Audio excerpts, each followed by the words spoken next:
시편 27편 9절 말씀 읽겠습니다. 주의 얼굴을 내게서 숨기지 마시고 주의 정을 놓아여 버리지 마소서. 주는 나의 도움이 되셨나이다. 나의 구원의 하나님이시여 나를 버리지 말고 떠나지 마옵소서. 아멘. 오늘은 이 본문 말씀을 통하여 강력한 호소, 이런 제목으로 하나님의 말씀을 살펴봅니다. 강력한 호소.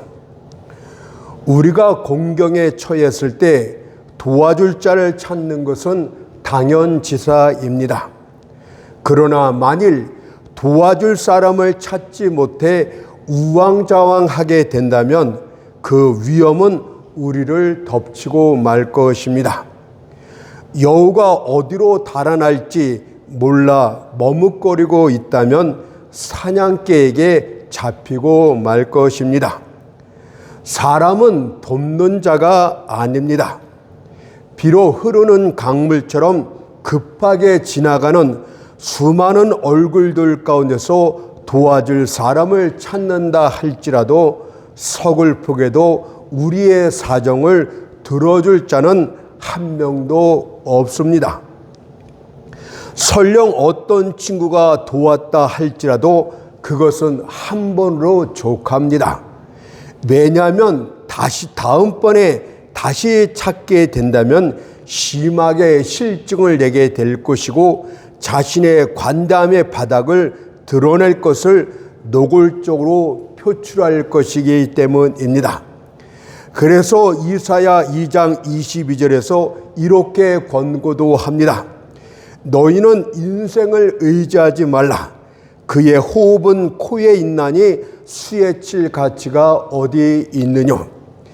여기서 호흡이 코에 있나니란 비유적인 표현은 첫째로 인간은 본질적으로 나약한 존재라는 뜻입니다. 신체 조직이 아무리 강하다 할지라도 한 번의 공기에 의존해 사는 인생이 강해봐야 얼마나 강하겠습니까? 그것은 공중누각 그 자체 아니겠습니까? 심지어 들이마시는 공기조차도 우리 안에 보존해 있지 않고 밖의 공기에 의존해 사는 것이 인생입니다. 그래서 강함을 논할 것이 아니라 사는 것 자체가 기적이다, 이렇게 말하는 것이 정상입니다. 또한 여러분들의 몸도 살펴보면 그렇습니다. 흙덩이를 꽁꽁 뭉쳐 만든 것이 우리의 육체 아닙니까? 그런 몸이 지금껏까지 해체되지 않은 것 자체가 기적이 되겠습니다. 다만 우리는 창세기 3장 19절의 말씀처럼 너는 흙이니 흙으로 돌아갈 것이니란 하나님의 음성만 듣고 겸손히 있을 따름입니다. 두 번째로 호흡이 코에 있나니란 비유적인 표현은 인간은 변덕스럽다, 이런 뜻이 되겠습니다. 바깥 공기가 갑자기 차가워지게 되면 금세 독감에 걸려 시름시름 앓는 것이 인간들입니다.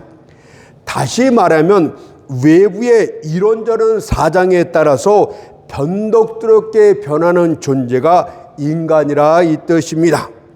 그런데 이런 인간들이 어떻게 의지의 대상이 될 수 있겠습니까? 인간은 수에 칠 가치조차 없는 존재일 따름입니다.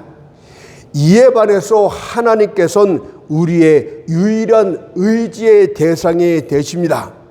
첫째로 그분은 우리의 절대 주권자이시기 때문입니다.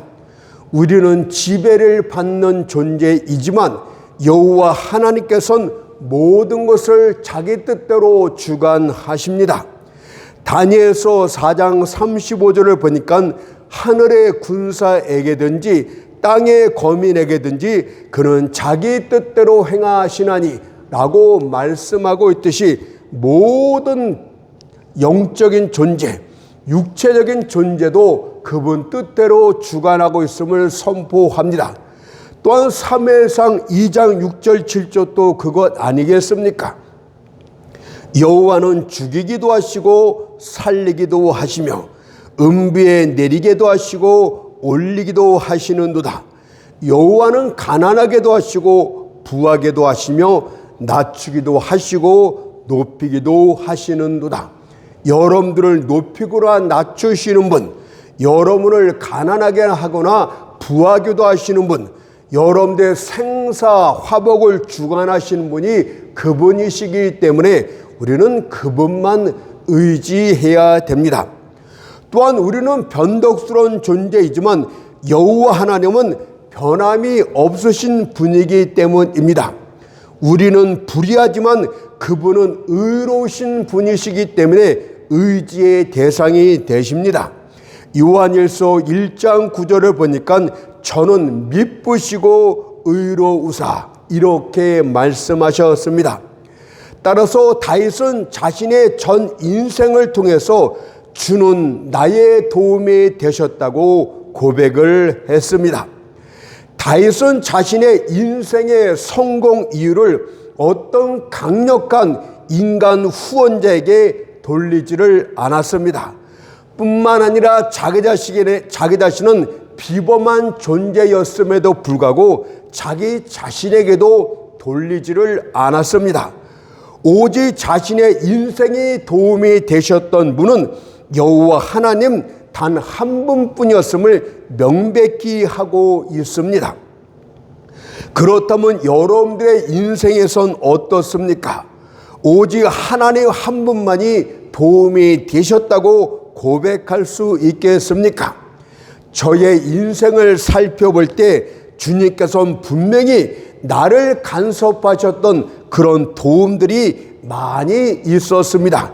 이것은 인간들이 한 것이 아니라 하나님의 간섭이었다고 생각하고 느꼈던 그런 도움들이 많이 있었음을 고백합니다.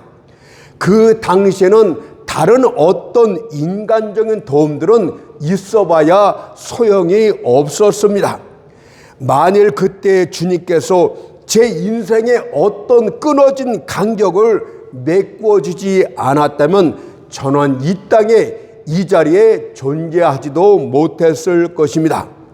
그렇지만 이것은 나의 경우뿐만이 아니라 다윗의 경우뿐만이 아니라 모든 그리스도인들의 공통적인 고백이 되겠습니다. 과연 주의 도움이 없이 자신의 인생을 명확하게 설명할 수 있는 그리스도인이 어디 있단 말입니까? 믿음은 마치 콤파스의 한쪽 다리와 같습니다. 여호와 하나님을 중심으로 이렇게 저렇게 크고 작은 원을 그리며 인생을 그려나가는 것이 우리 믿음의 사람들입니다. 그런데 만일 하나님을 의지하는 믿음의 다리가 없다면 인생은 넘어지고 맙니다. 우리가 하나님을 의지하게 되면 어떤 짐도 짊어질 수 있습니다. 하지만 불신앙에 빠지는 순간 우리는 나방처럼 나약해지고 맙니다. 머리털이 잘린 삼손처럼 힘을 잃어버리고 맙니다. 물처럼 유동적이 되고 맙니다.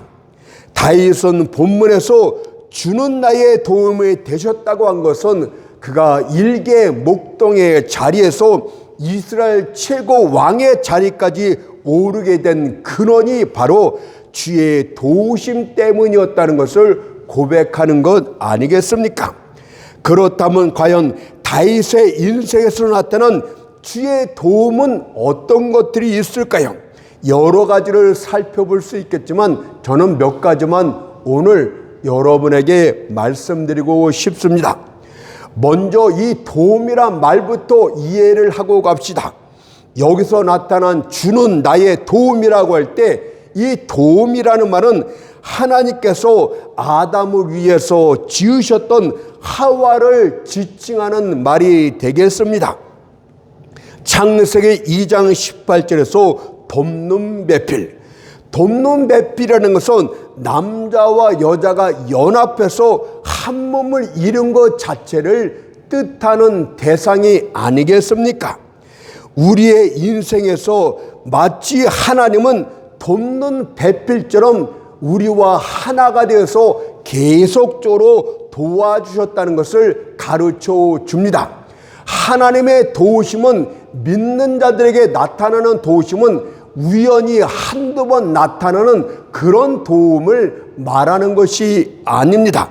진짜로 여러분이 믿음을 갖고 있는 그리스도인들이라면 하나님 앞에 이미 특별한 존재, 하나님의 자녀가 되었다면 하나님의 도우심은 여름이나 겨울이나 산에서나 골짜기에서나 변함없이 여러분들에게 나타나게 될 것임을 믿으라는 뜻이 아니겠습니까? 오늘 다윗이 주는 나의 도움이 되었다고 고백했을 때 이것이 다윗의 경우에만 해당된다면 성경에 기록할 이유가 전혀 없는 것이에요. 여러분들은 하나님 앞에 만세전부터 택함을 받은 믿음의 자손들이기 때문에 믿음으로써 하나님을 의지하게 된다면 항상 하나님의 도우심이 여러분들 전 인생 가운데 나타나게 될 것임을 믿어야 합니다. 따라서 도움이란 돕는 배필과 같은 뜻으로서 하나님이 항상 나와 함께하면서 도와주신다, 이런 것을 강력하게 표현하는 뜻입니다. 이것을 신약 성경에선 이렇게 표현도 했습니다. 히브리서 13장 5절 6절을 보니까 내가 과연 너희를 버리지 아니하고 과연 너희를 떠나지 아니하리라 하셨느니라. 그러므로 우리가 담대히 가로되 주는 나를 돕는 자시니, 주가 나를 돕는 자라는 말을 표현하겠어 그분은 결단코 너희를 버리거나 떠나지 않는다고 분명히 선언하고 있었습니다. 다음으로 이 도움이란 말은 때를 따라 나타나는 매우 시기적절한 도움이라는 표시입니다. 제때 나타나지 않는 도움은 소용이 없습니다. 일순간의 지참이라도 있다면 모든 것들이 다 한순간에 끝날 수도 있기 때문입니다.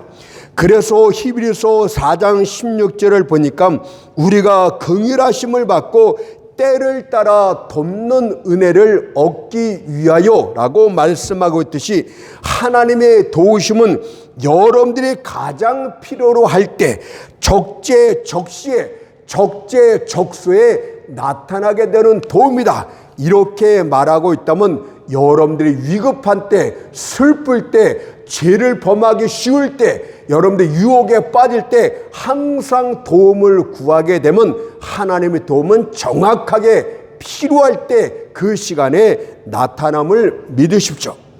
다윗에게 나타났던 주의 도우심이 실제로 그러했다는 것을 우리는 성경이 증거해주고 있음을 압니다.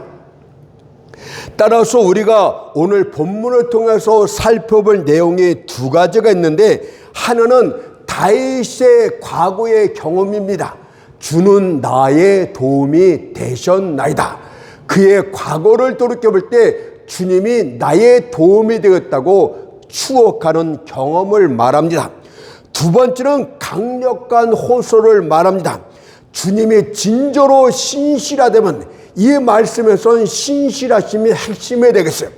주님이 진저로 신실하다면, 과거에 나를 도우셨다면 앞으로도 계속 도울 것이기 때문에 주여, 주님은 과거에 나의 도움이 되시지 않았습니까? 이번에도 나를 버리지 말고 떠나지 마옵소서. 이런 강력한 호소가 자연스럽게 논증되어 나오게 되는 것입니다. 그렇다면 첫째 살펴볼 내용, 다윗이 과거를 추억하면서 경험했던 주의 도우심을 말씀드리겠습니다. 시편 27편 9절 말씀처럼 주는 나의 도움이 되실 것이다가 아니라 되셨나이다. 여기에 검은 머리가 연륜의 은빛으로 물든 노년의 사람들도 있을 것입니다. 이들은 오랜 인생살이를 돌아보는 중에 감격과 눈물로써 주는 나의 도움이 되셨나이다. 이런 고백을 할 것입니다. 또한 여기에는 중년기 삶의 염려와 시련으로 투쟁하는 사람들도 있을 것입니다. 그들도 기꺼이 주는 나의 도움이 되셨나이다 라고 고백을 할 것입니다. 심지어 최근에 그리스도로 값옷 입은 신참내기들까지도 이 대열에서 소외되고 싶지 않은 뜻이 주는 나의 도움이 되셨나이다. 이런 고백을 하게 될 줄 믿습니다. 진실로 주님은 나의 젊은 시절뿐만이 아니라 나이 든 지금에도 나의 도움이 되십니다. 나의 한창 때뿐만이 아니라 나의 역경의 지금의 때에도 나의 도움이 되십니다.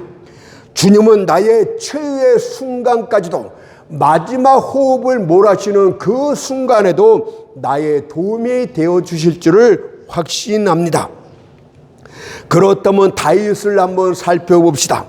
먼저 다윗의 외로운 어린 시절을 추억해 보게 된다면 그런 고백을 할 수 있습니다.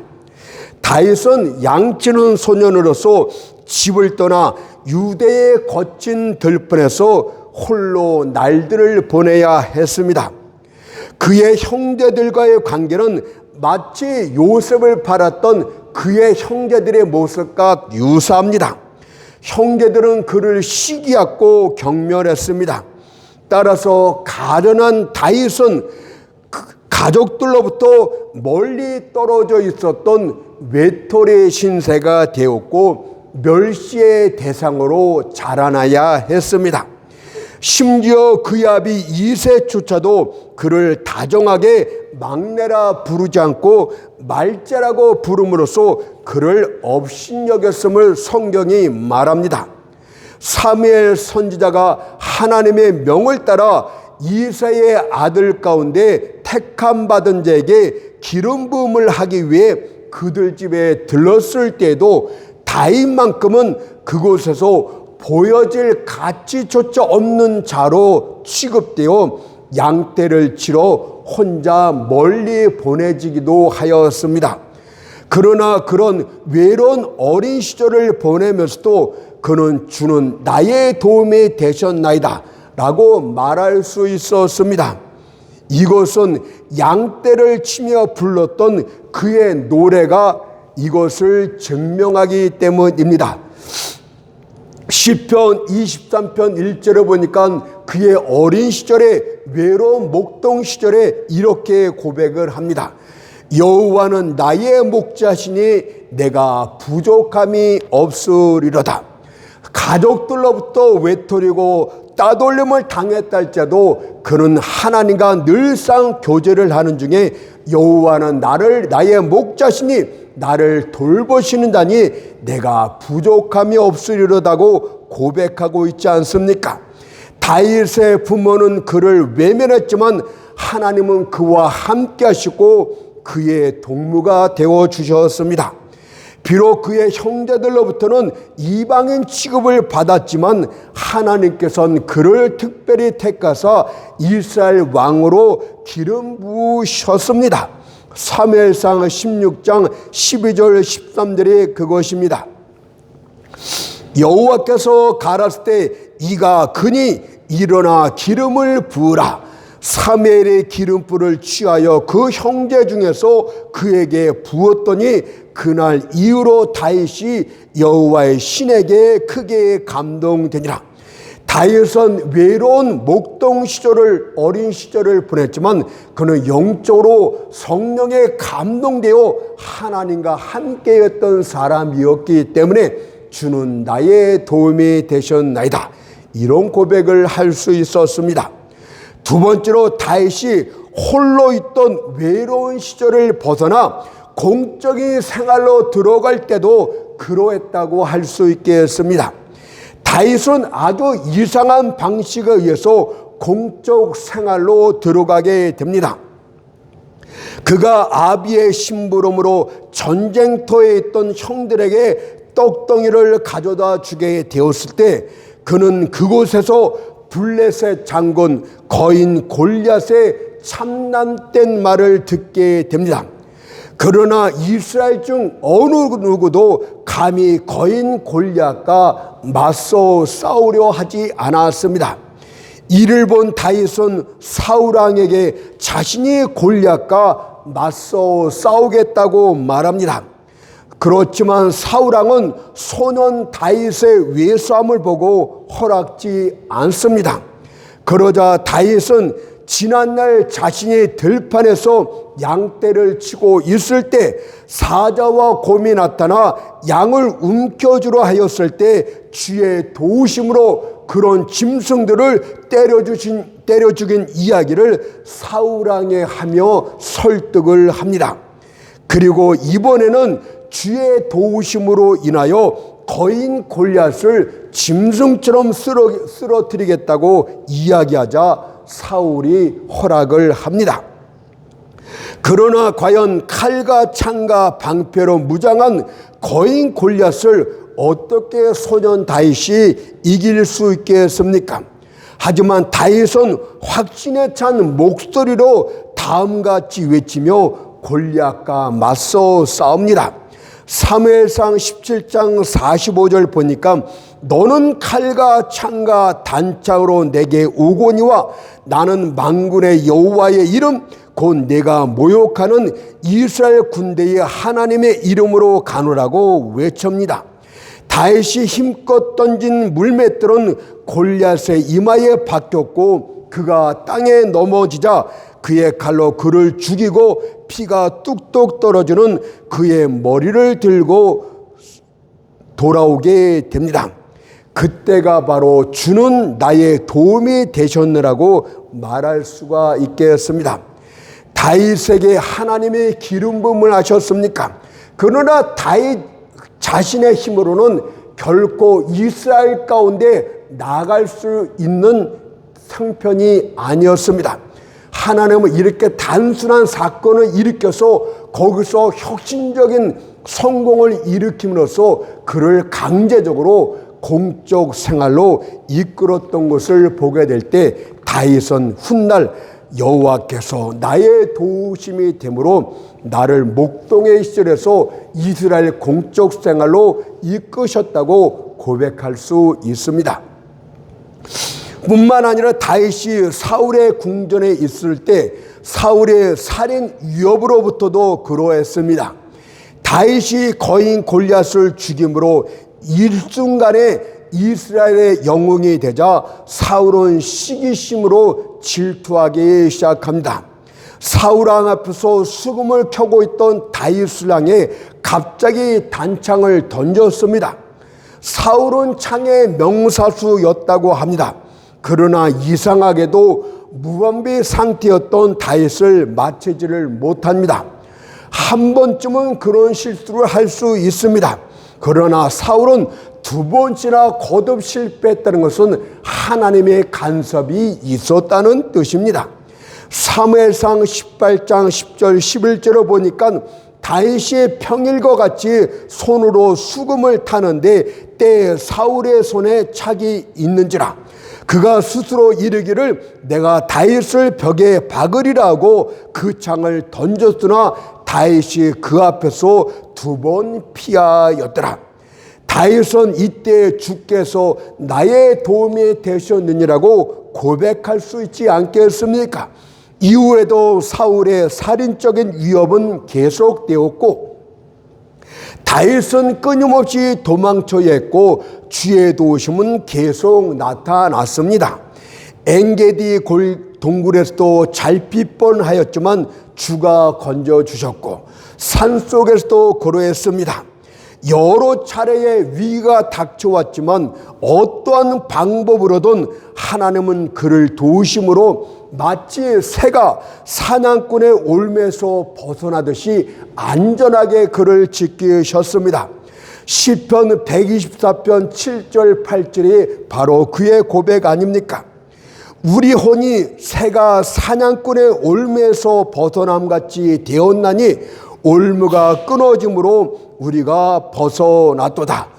우리의 도움은 천지를 지으신 여호와의 이름에 있도다라고 고백을 했습니다. 진실로 다윗의 지나온 삶을 한마디로 요약해 보면 주는 나의 도움이 되셨나이다입니다. 이 같은 경험들은 무슨 근거가 됩니까? 앞으로도 주의 도우심이 필요할 때 계속적으로 나타날 것이란 확신의 논고로 주어지게 됩니다. 그래서 시편 63편 7절에서 다윗은 이것을 확신의 기대치로서 고백을 했습니다. 주는 나의 도움이 되셨습니다. 내가 주의 날개 그늘에서 즐거이 부르리이다. 시편 27편에서는 주님의 도우심을 기억하면서 강력한 호소거리로 그것을 이용했지만 시편 63편에서는 주님의 과거 도우심을 근거로 해서 앞으로 계속 도움이 있을 것이라는 기대치로서 고백을 합니다. 주의 날개 그늘에서 즐거이 부르리이다. 무슨 뜻입니까? 공경의 때는 주의 얼굴빛 앞에서 즐거이 부르리이다. 이런 고백이 아닙니다. 주의 날개 그늘에서, 어두침침한 그늘에서 즐거이 노래한다고 고백을 했습니다. 그때는 그늘에 있을 때입니다. 그때는 약간의 빛만 있을 때입니다. 그럼에도 불구하고 다윗은 어둠 속에서도 마치 나이팅게일처럼 즐거이 노래하며 하나님의 도우심을 확실하게 기대했다고 말하고 있지 않습니까? 여러분들도 과거에 하나님의 도우심이 일단 한번 나타났다면 확신 중에 그늘에서, 날개 그늘에서 그 기대가 다시금 이루어질 것을 확신해야 되는 것입니다. 여러분은 그렇게 하도록 하세요. 공경의 때에 불평하지 말고 갈팡절팡하지 말고 조용히 침착하게 하나님의 도우심을 나타낼 때를 기다리도록 하십시오. 비록 자신의 형편이 꼬여지고 단단히 좋지 못한 방향으로 일들이 전개된다 할지라도 다윗처럼 주 안에서 기뻐하도록 하십시오. 빌립보서 4장 4절이 주 안에서 항상 기뻐하라. 내가 다시 말하노니 기뻐하라고 말씀하신 이유가 그것입니다. 세상에서는 기뻐할 수가 없어요. 주 안에서 주님의 날개 그늘에서 기대하면서 기뻐하라고 말씀하는 내용이 되겠습니다. 자, 첫 번째 내용을 살펴보았고 이제 두 번째로 살펴볼 내용은 강력한 호소가 되겠습니다. 주는 나의 도움이 되셨나이다. 이렇게 전제한 다음에 나의 구원의 하나님이여 또 구원하실 것을 기대하면서 뭐라고 합니까? 나를 버리지 말고 떠나지 마옵소서 라고 고백을 했습니다. 만일 여러분이 지금의 어려운 상황 가운데서 주의 도움이 반드시 있을 것을 확신하고 있다면 다른 것 집어넣고 주님의 신실하심, 처음부터 끝까지 변함이 없는 주님의 신실하심을 의시하는 가운데 강력하게 호소할 수 있는 그런 믿음의 사람이 되어야 됩니다. 이렇게 한번 해봅시다. 주여, 나는 의인이 아니라 가련한 죄인에 불과하나이다. 당신께서 굽어 살필 만한 값어치도 없는 그런 사람에 불과합니다. 그러나 주님께서는 이미 나를 굽어보셨고 또한 나의 도움이 되어주셨나이다. 옛날에 내가 하나님 앞에 요청하지도 않고 값어치도 없는 그런 존재였지만 하나님이 일방적으로 나타나서 여러분들을 굽어 살피시고 도와주셨다면 그것을 붙잡고 주님의 신실하심 앞에 기도하라 이 뜻입니다. 만일 당신께서 이전에 나를 도우셨던 일이 잘못된 것이 아니라면 이번에도 나를 다시 돕는 일은 잘못된 일이 아닌 줄로 믿습니다. 만약 하나님의 실수였다고 말하면 당신은 거룩한 자도 아니고 전지전능한 자도 아니고 신실한 자도 안 된다 이 뜻 아닙니까? 하나님이 한 번 도와주셨다는 것은 계속 도와주시겠다는 주의 신실하심의 고백인 줄 아나이다. 이렇게 말하라 이 뜻입니다. 만일 당신께서 이번에 도와주지 않는다면 모든 것은 다 허사가 되고 맙니다.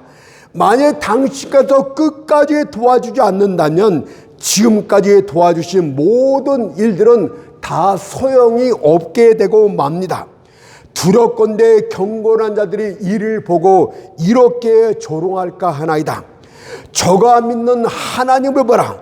저의 하나님은 건축을 시작하였을 때 완성할 수 없는 무능한 자이니라. 신실하지 못한 자이니라. 믿어서 무엇하라. 이렇게 말할까 두렵습니다. 라고 기도하라 이 뜻입니다.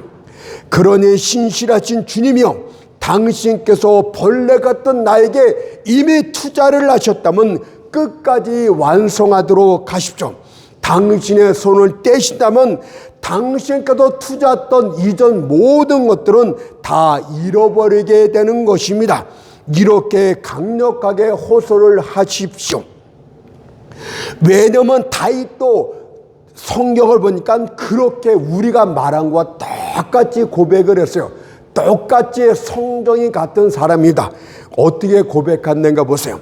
시편 138편 8절을 보니까 여호와께서 내게 관계된 것을 완전케 하실지라. 여호와의 주의 인자심이 영원하오니 주의 손으로 지으신 것을 버리지 마옵소서. 한창 이웃나라와 전쟁이 치열할 때 이런 고백을 합니다. 여호와께서 내게 관계된 것을 완전케 하실지라. 지금 미완성 상태라 이 뜻입니다. 여호와여 주의 도우심이 인자심이 영원하니 주의 손으로 지으신 것을 버리지 마옵소서. 무슨 뜻입니까? 여기서 내게 관계된 것이란 주님과 나와의 관계, 주님께서 다윗에게 주신 약속들, 성경의 그리스도인들에게 주신 약속들을 통칭하는 말도 되겠습니다. 다윗은 기도하기를 주여 당신께서 내가 목동으로 있을 때 보잘것없는 나를 일방적으로 부르시고 기름 부으사 이스라엘 왕으로 세워주셨나이다. 또한 당신께서는 나의 나라를 경고케 하시겠다고 약속도 하셨나이다. 모든 그리스도는 주여 내가 죄 가운데 살 때 일방적으로 나를 부르시지 않았습니까? 하나님의 자녀로 세우지 않았습니까? 나와 함께 하겠다고 돕는 배필이 되겠다고 성경에 약속하지 않았습니까? 그것을 완전케 하시옵소서. 내가 지금 위태한 상황에 놓였나이다. 이렇게 고백하라 이 뜻입니다. 그러면서 계속합니다. 주여 보시옵소서. 내가 이 전투에서 죽을지도 모르겠습니다. 싸움이 너무도 맹렬해요. 이 나라를 빼앗길지도 모르겠습니다. 그러하니 주여 당신이 내게 준 약속을 기억하사 그것을 끝까지 도와주옵소서. 비록 내가 당신의 농로 위에 올려진 진흙토기에 지나지 않는다 할지라도, 당신의 뜻에 맞지 않게 되었다 할지라도 나를 떠나거나 버리지 마옵소서. 주님의 인자심으로 나를 끝까지 붙들어 주옵소서. 지금은 부족함의 덩어리고 당신이 보실 때 한참 모자르고 모든 것이 잘못되어 있다 할지라도 당신의 인자심이 크시오니 끝까지 나를 도와주옵소서. 주님의 인자심, 신실하심에 기도를 했다는 뜻입니다. 저는 이것을 광야에 있던 이스라엘 백성들의 호소에 비유해서 다시 한번 말씀드리고 싶어요. 하나님께서는 애굽의 노예로 있던 이스라엘 백성들을 표심팔과 능력으로 구원하여 내십니다. 그러나 출애굽한 이스라엘 백성들은 광야에서 굶주림에 처하게 되자 원망과 불평 중에 호소 아닌 호소를 하게 됩니다. 출애굽기 16장 3절을 부정적인 말로만 보지 말고 우리가 진짜 위태하고 굶주림 가운데 빠졌을 때 우리도 이런 고백을 하게 됩니다. 어떻게 했는가 보십시오. 우리가 애굽 땅에서 고기 감아 곁에 앉았던 때와 떡을 배불리 먹던 때에 여호와의 손에 죽었으면 좋았을 것을 너희가 이 광야로 우리를 인도하여 내어 이 온 회중으로 줄여죽게 하는도다. 주님이여, 내가 차라리 죄인으로 세상에 살았으면 먹고 마시고 잘 살 수 있었을 텐데 주께서 나를 부르시고 하나님의 자녀로 만드신 지금 이 마당엔 먹을 것도 입을 옷도 없어서 죽을 지경에 되었나이다. 차라리 그때 세상에서 죽었으면 좋았을 뻔했나이다. 정말 힘들어서 하는 외침 아닙니까? 이들은 못돼서, 이들은 불신앙이야. 그러나 여러분들이 닥치게 되면요, 똑같은 고백, 아니 더 못한 고백을 얼마든지 하긴 것이 사실입니다. 제가 그러니까요, 이것이 무슨 뜻입니까? 어찌하여 하나님께서는 우리들을 애굽 땅에서 인도해 냈단 말인가? 어찌하여 광야에서 줄여 죽게 하는가? 차라리 애굽 땅에 있었으면, 세상 가운데 있었으면 이 뜻이죠. 이런 굶주림은, 고통은 당치 않았을 텐데라며 원망 섞인 호소를 냈고, 하나님은 그 호소에 듣고 40년 동안 만나를 공급해 주셨습니다. 하나님도 아신다 이 뜻 아닙니까? 그렇다면 우리들 역시도 주님의 신실하심을 붙들고 이런 슬기로운 호소를 할 필요가 있어요. 이스라엘 백성들이 그렇게 호소했어요. 다윗도 그렇게 호소했어요. 그러면 우리도 그렇게 호소해야 됩니다. 저는 저의 인생과 관련해서 이렇게 호소를 하겠습니다. 주여, 제가 세상 가운데서 세상 일을 할 때 주께서 일방적으로 저를 부르셨고 주의 종으로 택하여 세우셨나이다. 지난 30년 동안의 목회 생활 동안 주의 도우심이 끊임없이 있었던 것이 사실임을 솔직히 고백하나이다. 그러나 지금의 나는 농노의 진흙처럼 제대로 형상도 빚어지지 못한 그런 모난 상태에 있습니다. 저는 미완성의 상태에 있습니다. 그리고 지금 처한 상황에서 저를 도와주시지 않는다면 저는 실족하고 맙니다. 차라리 그렇게 될 바에는 차라리 처음부터 나를 주의 종으로 부르지 않는 것이 더 나을 뻔하였나이다. 주님께서는 말라기 3장 6절에서 나 여호와는 변혁치 아니하나니 그러므로 야곱의 자손들아 너희가 소멸되지 아니하리라고 말씀하지 않았습니까? 그런데 주여, 주님께서 지금에 와서 변혁하신다면, 바꾸신다면 주의 백성으로 택함받은 우리는 소멸되고 말 것이 아니니까 이렇게 고백을 하는 것이 옳다고 생각이 듭니다. 그렇다면 여러분들도 여러분들의 각자 상황에 맞춰서 그렇게 호소하십시오. 조금 더 흔들리지 말고 주의 도우심이 나타날 것임을 생각하며 강력히 호소하십시오. 그렇게 할 때 주의 새로운 도우심이 나타나게 될 줄 믿습니다. 시편 27편 13절 14절을 읽고 마치겠습니다. 내가 산자의 땅에 있으며 여호와의 은혜 볼 것을 믿었도다. 다윗이 믿었대요. 너는 여호와를 바랄지어다. 강하고 담대하며 여호와를 바랄지어다. 아멘.